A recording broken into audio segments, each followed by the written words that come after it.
Yes, yes, yes. Welcome, my cugino mios, to another episode of the Grossman Files. Hey, we got a legendary series we're about to start for you today. Hey. Yes, we're about to start something that I think is going to go down in, Son of Sam history, guys. I think you already know, but I will make it official.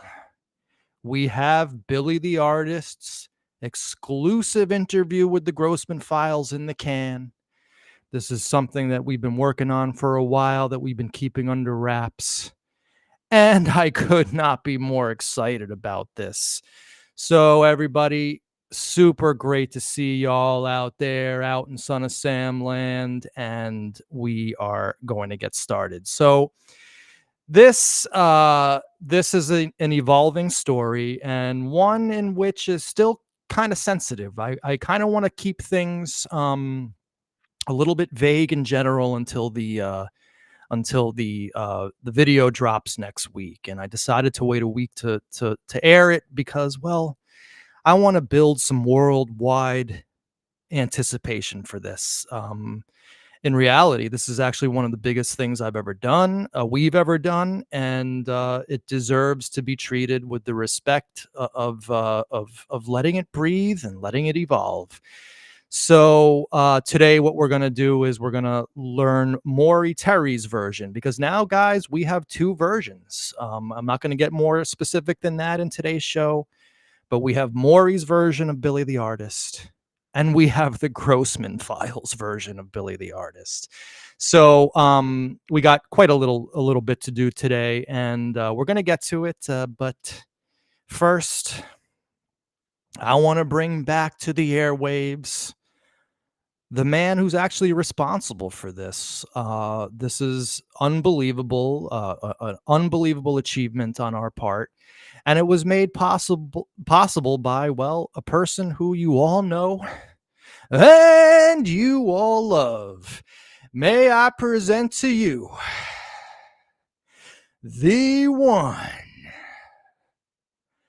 I think you're gonna want to be fitting to get sitting over here. The only Gary McNerney. My Yes. God, it sounds like you're talking about somebody else. Nah, man, I have to say that once again, you came through completely unexpectedly, and we'll get into it a little bit. We're not Mhm. going to get too specific today, as you Yeah, know, no. but I have to say that this crew around Valentina Suriani has been the gift that keeps on giving for this video series. And I'm not really one to believe in this, Gary, but I think there's something paranormal happening here.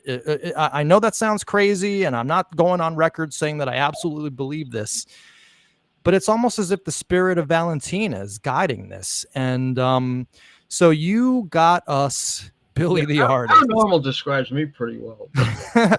So I wanted to personally bring you on today, Gary, and say thank you so much. You Oh, no. just did the Son of Sam community, the Son of Sam truth community, a huge solid. So why don't you take a bow and just tell the audience Yeah, what you'd like to yeah. say I before mean, we. I can't help thinking that a lot of these people who are still like got their brains, screwed on backwards, they're gonna, Gary and Manny are full of shit. They probably concocted the whole thing and made it up. Gary doesn't know shit. But briefly, what happened was, um, it turns out Billy the Artist and I reconnected. We were friends for a long time. He's one of my dearest friends, actually. And we met in 1970 and we're friends for a long time. We lost touch around 82. Um, you know, the friends that I grew up with, which he was one of them, very, very dear to me because when you're 12, 13, 14, blah, blah, blah, these are the people that, like the ingredients in a cake, are part of you. Mhm. So this man is was part of me, is an ingredient in me. Um, and we just by sh- sheer luck, we got back in touch, and we talked briefly, and he said, I see you're involved with Son of Sam group. And I said, yeah, yeah, he said, did you read Maury Terry's book Ultimedia? I said, yeah, yeah, no, I read it when it almost first came out, but now it turns out that it's it's, you put in the cat litter and the cat just says, no, that's redundant, I'm not going in there. uh, and he said, do you remember the part about Billy the artist? I said, yeah, yeah, vaguely. And he goes, oh, well, that's me. I'm like, I felt like, when you have when you have that one day where you have the kind of diarrhea that you can't even believe you have. I'm not I sure I would use that I analogy, but I said, get the hell out of here. You got to be shitting me. Like when you have that face, that can't be I possible. mean, I couldn't believe it when you told me this story. Well, we briefly touched on things, and I said, well, I have a friend who would die to talk to you, would love to talk to you. And and I explained about what we were doing. He said, yeah, no problem, yeah. And but like I said, I'm very happy we reconnected our friendship. Like I said, he was always a dear friend. And one day I'll go into a little bit of our adventures and so forth. But yeah, and you got in touch with him, and he it worked out great because he really liked you. And he was very forthcoming. And like I said, again, my friendship and with him is reconnected, and I'm very happy about that. We're going to hang out a little bit here and there, in the coming weeks and whatever. And that's really it in a nutshell. Yeah, Gary, we're talking about this Billy the Artist series, and today is just episode 1. It's going to be at least 3 episodes because, of course, the next episode is going to be the actual interview itself, Yeah. which is about 35 minutes of pure action-packed information. We touch on everything: the drawings, the funeral, the Untermeyer Park, the evil alphabet, and so on and so forth. So I think the audience is really going to enjoy it because, of course, now, like I said, we have two competing versions to speak about and to analyze as a community. So in episode number 3, my thought is like analysis, to talk about what we've done. And so hopefully you and Mike Zicola, who's also a friend of Yes. Billy, Uh-huh. are going to join me on that. But today, Gary, I just wanted to have you on to say once again, thank you for being so, such a gift to this series, such an amazing part of the Son of Sam Truth community. And you deserve all the accolades that are possibly given because, seriously, this is one of the hugest scores we've ever gotten. And I can't emphasize that enough, not only to you, but to the audience. Yeah, So, no, I Gary. know. I no, I really appreciate it. It's just that I just happen to be in that story. And just so people understand, the reason why this never came up before is that he and I lost touch around 1982. So, after that, I wasn't. Otherwise, I would have. If we were in touch for, after that, I would have been aware of this. Right. But I wasn't, and I was, I didn't want, I don't like to lose touch with people who are really, really close friends of mine, which he was one of them. Right, exactly. You guys used to draw comic characters together, Yeah, which is quite yeah, interesting. yeah. Real quick, what happened? This isn't going to really divulge anything. We met through a mutual friend who I went to school with, and we had a love of comic books and drawing, which goes into why he Billy the artist. And we would draw characters, and I still enjoy drawing. Without I'm not a big header, and I'm pretty good. Um, and I have a really funny story, but it's something that he did for me. Hmm. And this was around 1971, and I'll save it. I'll save it for a future. Cool. But something he did for me, and it's like one of those little things that you never forget your whole life. Hmm. Something that I'm very indebted to him for, and it's a small thing, but it meant the world to me when he did it. But I'll talk about that another time. All right, sounds good. Well, Gary, I want to say thank you for joining me today at the beginning of the show, and we will definitely be in touch soon to figure out the next move. But I'm going to move on with today's episode, and everybody out there, big shout out to Gary.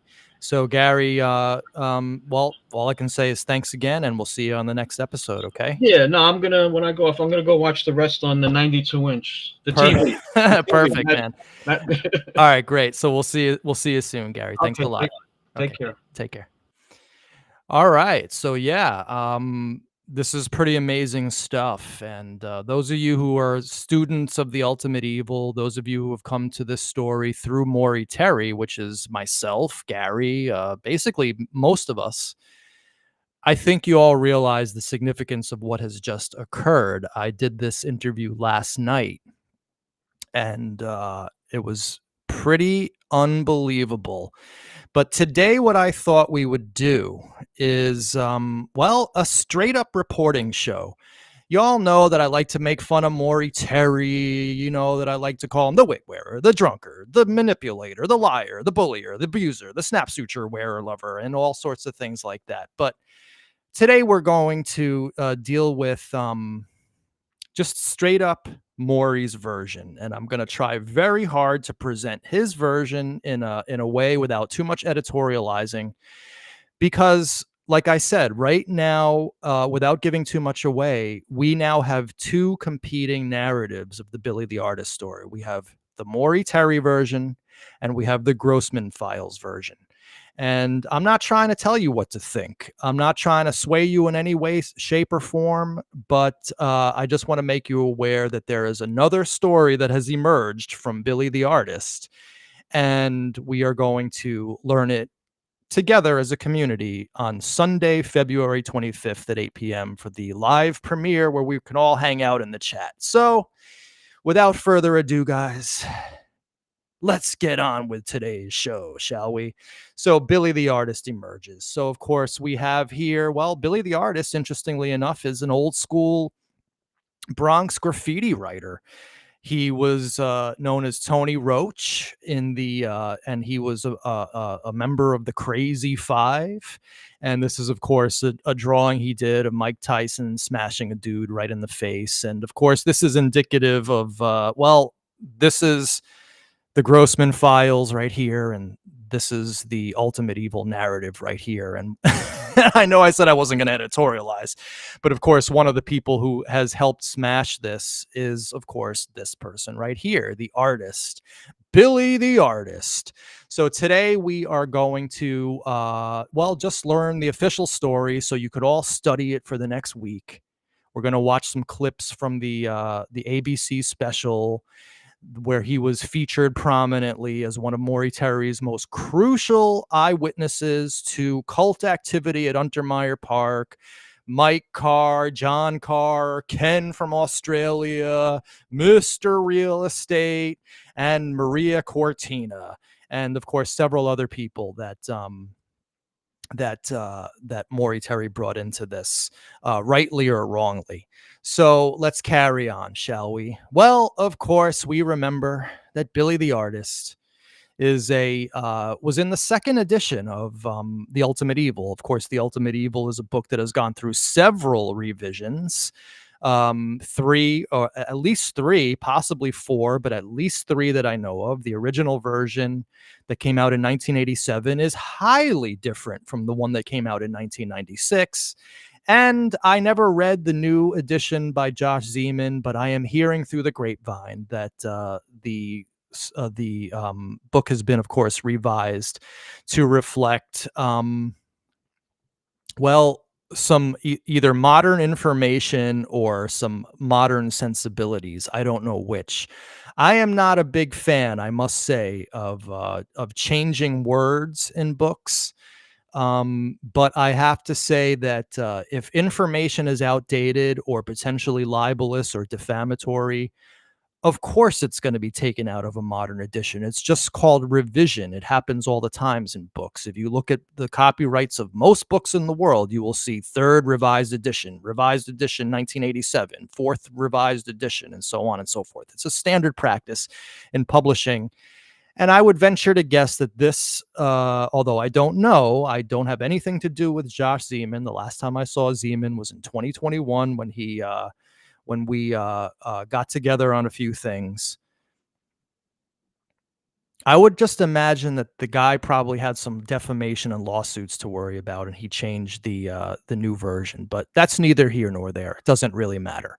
In the 1996 version, it was this dude who came to prominence, the artist, witness to cult meetings at Untermeyer Park. And of course, it was in 1997. Sarah Wallace was working in New York City for ABC. An interview with David Berkowitz was set up with Maury Terry. David had agreed to be interviewed, blah, blah, blah, blah, blah. Okay, so this was actually somebody, I think it was Catalano, but I'm not sure. But somebody spoke to Sarah Wallace from our camp. And she said that basically for this special on ABC, which we're going to see excerpts of Billy the Artist from today, that they did no vetting. That Maury Terry was the producer, as you can see that right here. And so Maury Terry was the producer. They trusted Maury Terry to be 100% factual and honest. And Sarah Wallace and ABC absolutely did zero vetting of his information. They just presented it as he wanted it. And it actually went out there, unfortunately, in my opinion, as fact, which we've now had to wade through as a Son of Sam truth community for the last 2.5 years to get to the actual truth. Luckily, we now have all the police files, which we can then compare to Maury's versions of events. And of course, as you guys know, we have seen massive discrepancies between the two. So, of course, here's Maury's version of Billy the Artist and his witness list. And of course, this comes from the Grossman files, Maury Terry's personal files, which I got for the Son of Sam community in 2021.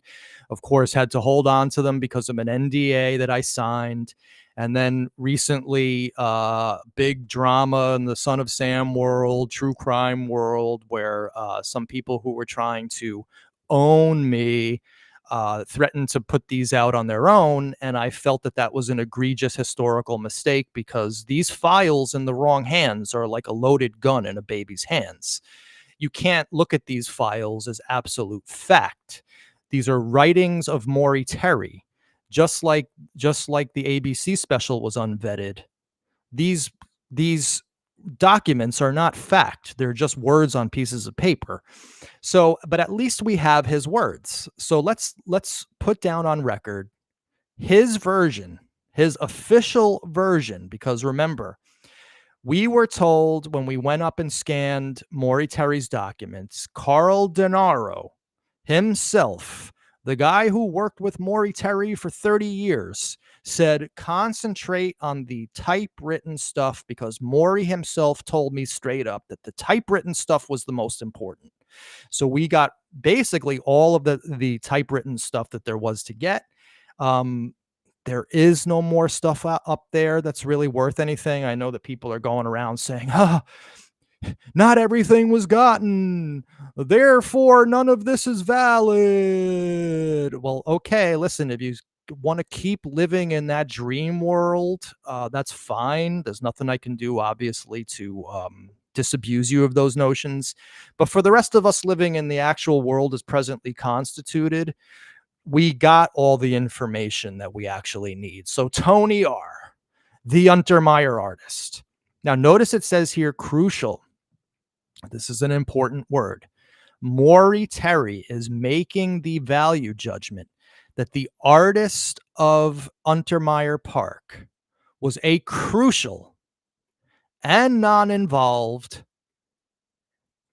was crucial and non-involved. Okay. I thought I was going to say witness at the end of there. All right, so let's read the rest of this. Hung out with various cult members at Untermeyer for a few weeks in June 1976, just before Son of Sam began. Stopped hanging out when they tried to recruit him and talked of animal sacrifices, etc. He saw eggs, Doc, sunshine, Teresa from Hastings or Dobbs Ferry, etc.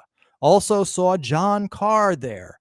Actually sketched Ken McNaughton from Process and Maria Cortina, who was, quote, always with Ken, and who was murdered in Elmsford 2 months after David Berkowitz's arrest.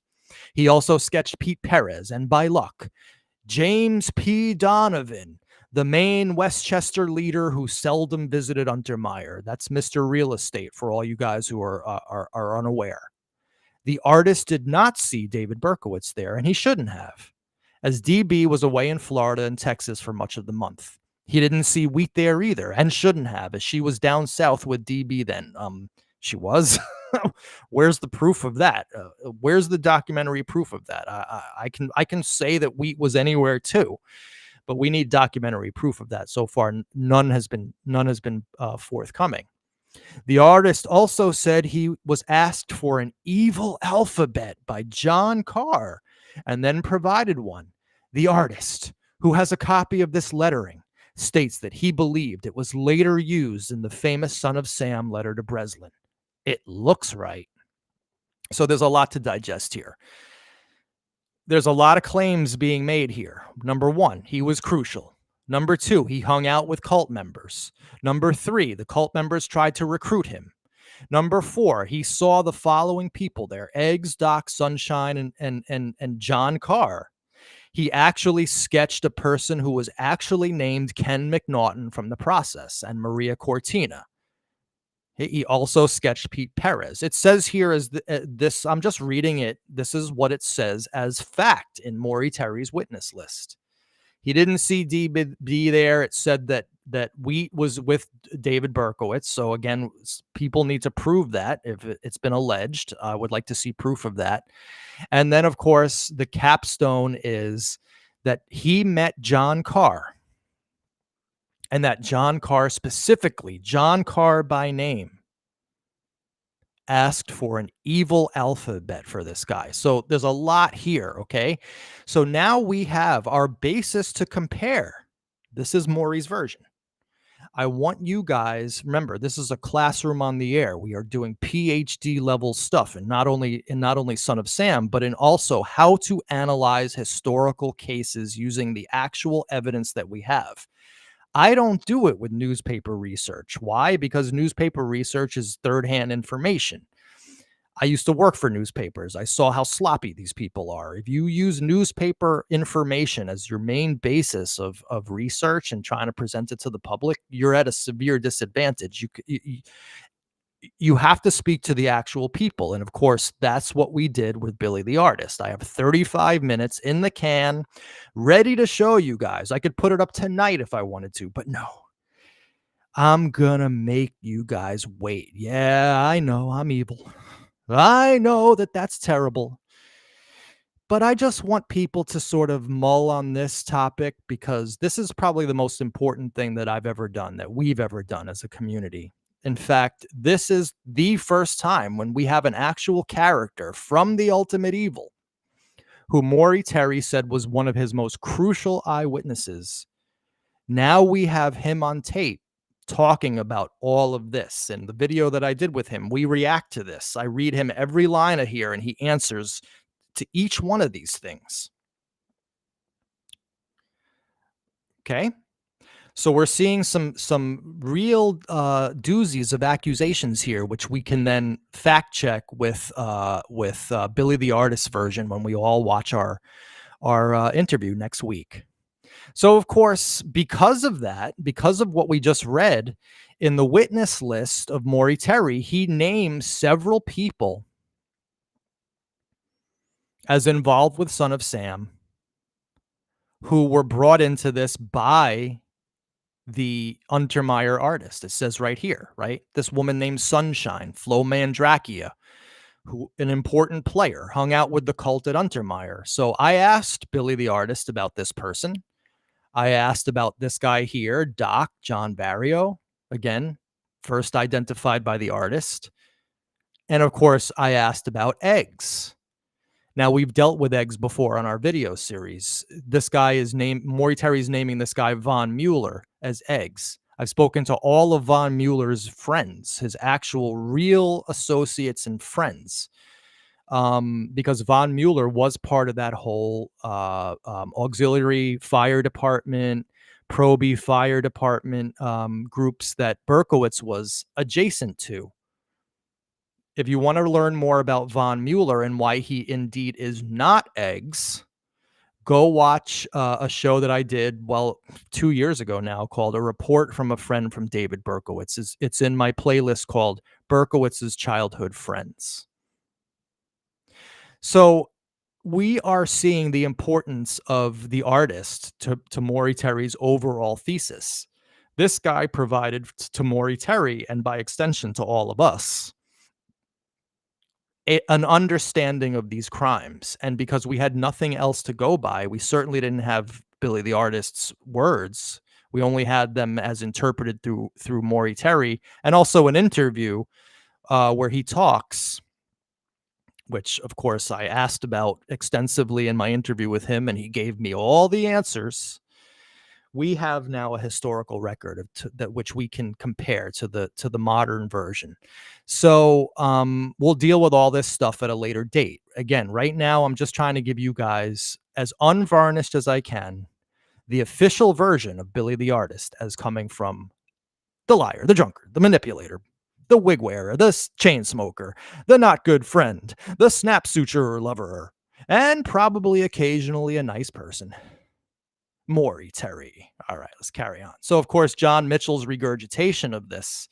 So, John Mitchell, I don't like this guy. All right, I'm just gonna just be straight up. I think this guy is one of the most disgusting people in the Son of Sam community. Um, Mainly because he's so dumb and so recalcitrant in his stupidity. This guy I used to work with, he puts out all these lies. He lied to Ed Flopperman about me, saying that I know the process was involved. The pseudonymer. That's funny. I like this guy, Mr. Moff. Um, he if you listen to his interview, I think after 3 years, it's up to about 600 views. With Ed Flopperman, the absolute lowlife Flopperman, who lied about me, of course, wanted me on his show, begged me to be on his show, and then when he found out that I worked with Jason Goodman in those years, he refused to have me on. Whatever, as if I needed that dude. He said that I know proof that the process was involved. So yes, I have a hard on against this guy, John Mitchell. I don't like him. Okay. But he's a regurgitator. Just like Dave McGowan is a regurgitator, Peter Lavenda of the Necronomicon, and Simon, and whatever else stupidity, absolute dreck that this guy's involved with. They're all regurgitators of Maury Terry. And as you know, that as I like to say, garbage in, garbage out. So here he is in the comment section. Of course, Berkowitz, of course, did not write the Son of Sam letters. The distinctive letter was copied from a young artist who had attended a few of the cult meetings at Untermeyer Park in Yonkers. This man, publicly known only as Billy, was interviewed for A&E. So that's a comment that he made. This is from his ridiculous book called Before Son of Sam, which is all about Harry Harnash and the oculists and some doctors in 1920 that, because they might have had been running an abortion mill, somehow they were involved with David Berkowitz 50 years later in the 1970s. None of this stuff ever goes anywhere, this conspiracy stuff, right? And I think that's the point, actually. Give me a second, guys. I'm sorry to do this, but I forgot to turn on my light before I before I came on the air. So just give me 1 second to turn on the light. Be right back.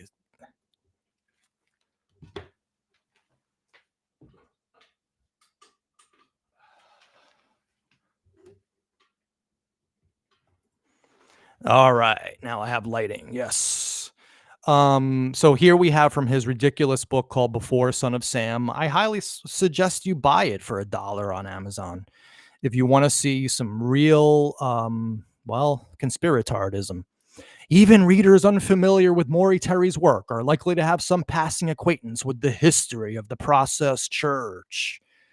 Why would I care about the process? They had nothing to do with Son of Sam, so therefore it's like a moot point. It's like asking me as a Son of Sam researcher to study particle physics. It has nothing to do with Son of Sam, so why would I be involved in that? How it began as an offshoot of Scientology. I just say again, the Scientology crap, this process crap is like the most boring shit in the world. People who are into this are just like fetishists. I don't understand it at all. It leads nowhere. It makes no sense. Who gives a shit about the process? Absolutely no effect on humanity whatsoever. A bunch of rich kids from Britain, probably an intelligence front to do catch people in weird sexual stuff. Cares? What does it have to do with Son of Sam? That's what I always refer to. Its alleged link to Charles Manson murders. I will not recount that history here, nor attempt to make sense of the group's openly violent theology or Nazi fetishism. But David Berkowitz and at least one other witness, an artist known as Billy, who accurately sketched many of the people he saw at Untermeyer, say that a processor named Ken attended the Yonkers cult's meetings in Untermeyer Park. Ken, his real first name, was indeed a high-ranking member of the process, and of this writing is still alive. Occasional, whatever. I can't get through this crap. This is so stupid. I emailed this guy, Ken McNaughton, who this is. I emailed him a couple of weeks ago, and he wrote back within a minute. He was like, yo, he's an old man now. He's an actor. He was in a couple of things here and there. He was like, I was never at Untermeyer. Maury Terry was garbage. The guy was ridiculous. And that's usually the answer you get when you actually speak to people who Maury Terry brought into this.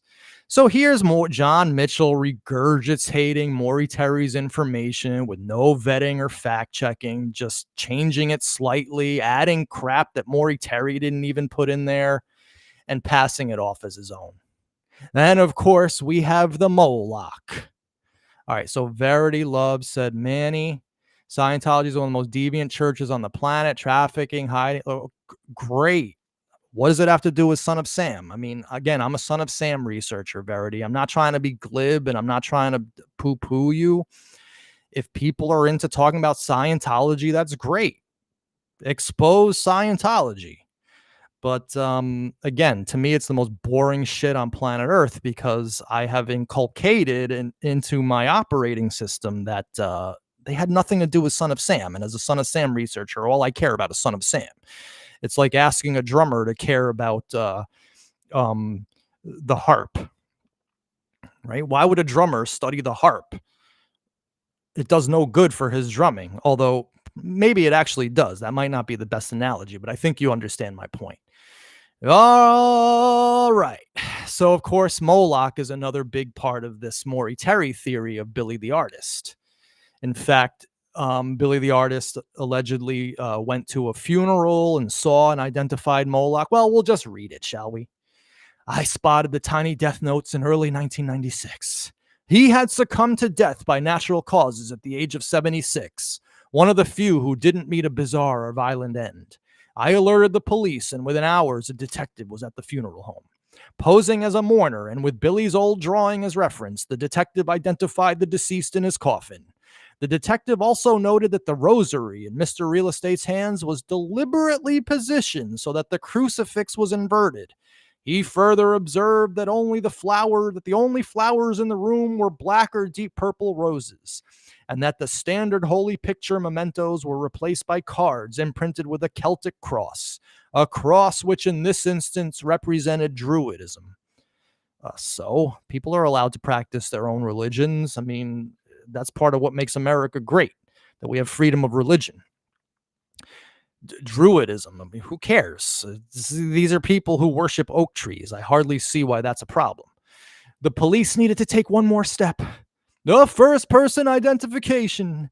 It was accomplished when they brought Billy the Artist to the funeral parlor. Billy, who also acted as a mourner, knelt at the coffin and verified that the deceased was indeed the man he sketched at Untermeyer 2 decades earlier. He didn't change much, and his features were so distinct that it was easy to know it was him, Billy said. At Untermeyer, they called him Zoltan or something like that. Actually, the name was Moloch.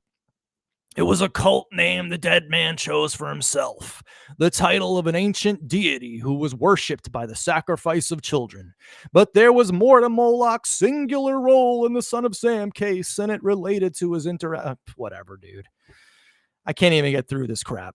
There's been 3 Molochs so far. First, we had James P. Donovan was Moloch, and allegedly it was this guy, James Donovan's funeral that Billy the Artist went to. Then we had Alfred Hunt Howell as Moloch, the famous, probably CIA connected, certainly massively connected to the evil Dodge Foundation.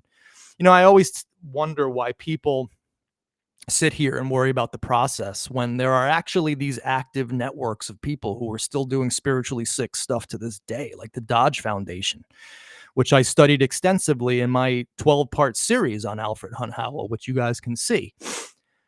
The Dodge Foundation, of which Alfred Hunt Howell was one of the main board members of, to this day, they're pushing transgenderism in Latin America, talking about um question your sexual gender's a construct. I mean, who actually believes this crap? And then the members of the Dodge Foundation are also talking about cashless societies and how we need to get rid of cash. I mean, this is the New World Order being brought in writ large. And meanwhile, you have researchers talking about Manson was part of the process. Okay, if that's where you want to waste your time, there's bigger things to worry about, in my opinion. But anyway, the second Moloch was Alfred Hunt Howell, who was killed allegedly by my friend Nikolai Aman here in Riverdale in 1996. Now, Eric Galati, the blowhard, the bloviator, the absolute lunatic, who actually did good work for me when he was my friend, he got Nikolai's mother on the phone. I have a 45-minute recording of it, which I'm toying around with playing, but I don't think people actually really care about that story anymore. But in a nutshell, she said to us, and we don't know whether this is true, but she said that Nikolai was in the house, he was robbing it. Howell caught him, got scared, had a heart attack, hit his head, and died. And what happened was Nikolai freaked out, left, and then he actually didn't confess really to the crime. He was railroaded by a corrupt detective by the name of Frank Vigiano in the New York Police Department. And if you look up Frank Vigiano, the guy who actually is documented as interrogating Nikolai Aman, and we have those interrogations. We actually have those documents. He was convicted of many of these false confessions. He was a total scumbag. He was railroading people. So it is believable that Nikolai Aman didn't actually kill this guy. He was a thief. Of course, there's issues of why he was in that house. I don't know. That's a whole other story. But anyway, getting back to the point, that was Moloch was the second Moloch was Alfred Hunt Howell. And of course, now we have a third Moloch, the spiritually sick Nobel Prize winner Carlton V. Gajusek, who of course I did also extensive work on a couple years ago, talking to Mike Codella, the whole Eton Pates, Tiny Lentini thing. I mean, we did it to death. It led absolutely nowhere. I really respect Mike Codella. I like him a lot. But that story went nowhere. I mean, there's just no way to prove any of this stuff. So we now, and of course, what's his face? Berkowitz has admitted to Mike Caparelli, PhD spiritual counselor, a good guy in my opinion, and a person who is actually interested in Son of Sam truth from his own perspective. He said to Caparelli, Berkowitz said to Caparelli that it was Gajusek who was Moloch. I don't believe that part of the book one iota. I respectfully disagree and break with Mike Caparelli on that part. But I do believe his confession in that book that he acted alone. And I don't believe it because I'm biased. I believe it because I'm the person, along with my team, who has done the work to actually prove that Berkowitz has worked alone. And of course, the power of this video series has released so many thousands and thousands of pages of documents that were not present before my video series started. And I guarantee you, had I not picked up the camera in 2021, those documents wouldn't be available for us today. We have learned a hell of a lot since 2021. And it's painfully obvious at this point that Berkowitz was alone. Anyway, so we've had 3 Molochs. So whatever. If you want to keep on believing Moloch, that's fine. But again, we have a lot in here that we could verify with Billy the artist. So, in my interview with Billy the artist, I asked him about every part of this. And he told me the story in great detail about the funeral. And I'm not going to say anything about it. Again, I don't want to pre-prejudice you. We're all going to watch the interview together. And I want to have good and vigorous discussions afterwards, because we now have 2 versions. We have Maury Terry's version, which we're learning today. And we have now the Grossman files version of Billy the Artist, the new updated 2024 version of Billy the Artist. So Moloch. All right, so listen, I've been talking a lot. I think that it's probably now to put on the historical record, so we have it in this video. I hope it doesn't get struck, but whatever, I'll deal with that. Of the actual ABC special featuring Billy. So now we could actually see Billy the artist in Maury's version and the actual interviews on the ABC special of Billy the artist. So let's take this off. Let's get this on. And what better way to create chaos than to slay America's future? Bright young people in middle-class neighborhoods. It was all carefully planned, Berkowitz now reveals. The Son of Sam murders mapped out at a house in Westchester County, north of New York City. They were high-level occultists, high-level... Oh, I just want to apologize. The audio is not synced up with the video for some reason. This is just the way that it is on the video that I downloaded. I couldn't fix this at all. There was just no way to fix it. Satanists, high-level process people. Approximately how many people were at this meeting, all told? Well, maybe... in rough numbers? A couple dozen. The owner of that house, Berkowitz says, was one... Hold up. A couple dozen people were at this meeting at Donovan's house. So 25 people knew about, at least, maybe possibly 36 people knew about the plans for Son of Sam, and not one of them has talked. Oh, yeah, that's right. They all died under mysterious circumstances. One of the cult leaders, the man he now identifies in this sketch. This individual's house. And process members and leaders were there too, and they struck up the plan to go commit the 44 caliber shooting. Yeah. The sketch Berkowitz identified was drawn by this man, known as the artist, who also came to Untermeyer Park in the summer of 1976. He left when talk of ritual and sacrifices became too frightening. 20 years later, police contacted the artist and took him on a secret journey. Detectives had quietly begun reinvestigating the Son of Sam case. The police took me to a wake, and I went in, and made sure if it was him or not, and to me it was him. This is an actual police surveillance photo of the funeral. There are other funerals linked to the process, the result of murder. A federal investigator who asked to be disguised. There are other people that died as a result of the surgery. I mean, give me a break. Now I want to address. The group had I want to address something that Mike Lorenzo said. Now this is a veteran detective of the Yonkers Police Department. Any FN entry level investigator who took courses in body language could see right away DB is lying, looking down, away, etc. I agree. I didn't want to say it when it was on the air, when we were just showing this, but totally. Looking at these videos now with what we know to be the truth, you could see the body language is off the charts for lying. New York headquarters on First Avenue in Manhattan.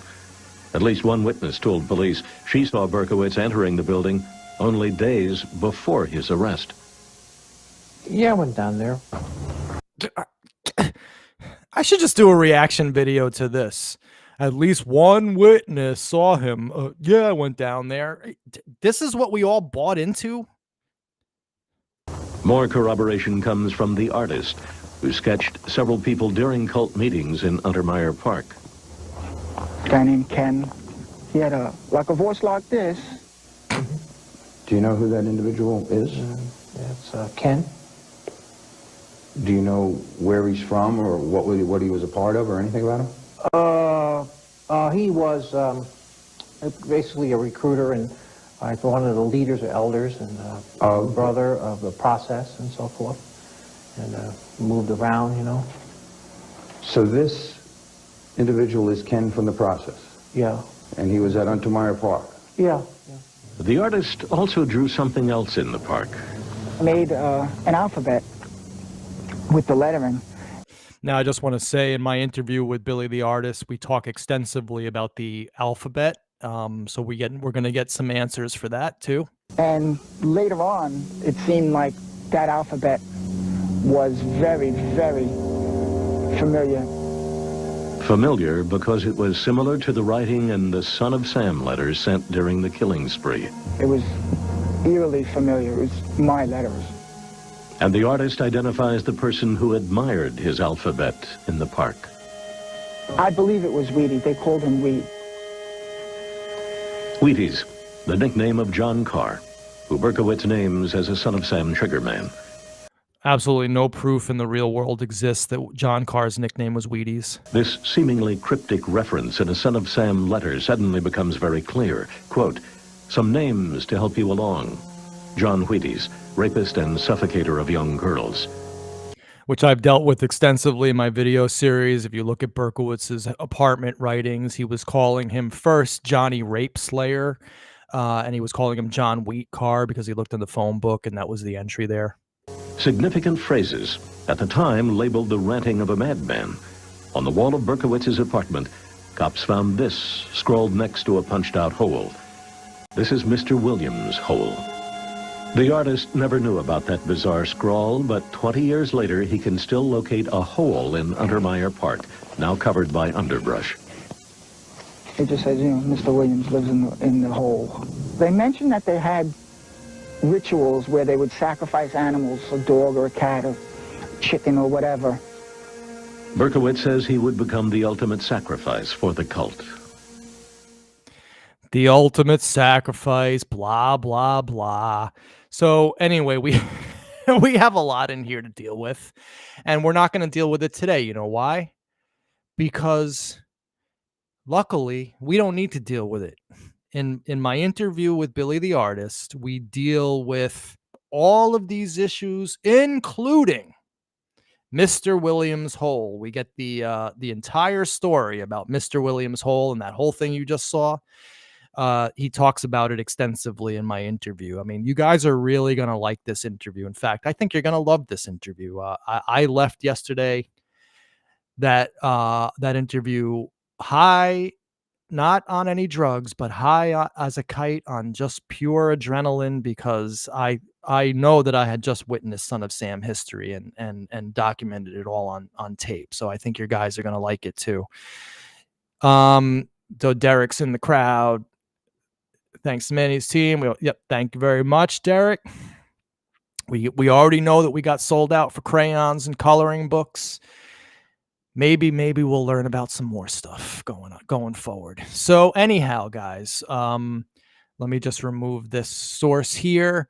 So that's Billy the Artist, and we just have a few more things to look at from the Grossman files, formerly known as Maury Terry's files. We have, of course, Billy's original drawings, which I scanned for all of you personally in the year of 2021. So let's take a look at these, because this is part of the historical record of Billy the Artist. And of course, I get every story from Billy of every one of these drawings. He goes into great detail as to the origins of these drawings, who they were, where they came from, why he showed them to Maury and all this stuff. It's extremely interesting, but let's just take a look. Of course, here we have Ken from the process. Now, I actually thought that Maury Terry, because I've been calling the Billy the Artist story bullshit for years. Even when I was a cult theorist, I was like, yo, the Billy the Artist story is horseshit. There's just no way it's true. And you guys know that. It's documented in dozens of old videos of mine, live streams. You guys know that that's been my stance on it the whole time. I thought that Maury Terry just simply handed him a picture of this guy, Ken McNaughton, and Billy the Artist copied it. But the truth is, or at least the new version of Billy the Artist's story is actually quite different. And we're gonna learn that, because we talk again. I got him on record to talk about every one of these. And then we have Moloch, who to me looks suspiciously like Mr. Creepy from Creepy Magazine, if you look that dude up. So also, I just want to make sure that people understand when they look at these files, like if you ever see like text here like this is just my anti-glare sheet. You could even see it's reversed. It says anti-glare sheet. I had to use this quite a lot when I was scanning these documents, because I was using a photo scanner with a flash on it. So that's why we have this text here. But this is the original Moloch, Mr. Real Estate, the guy in the coffin. We're going to learn all about the funeral from Billy the Artist.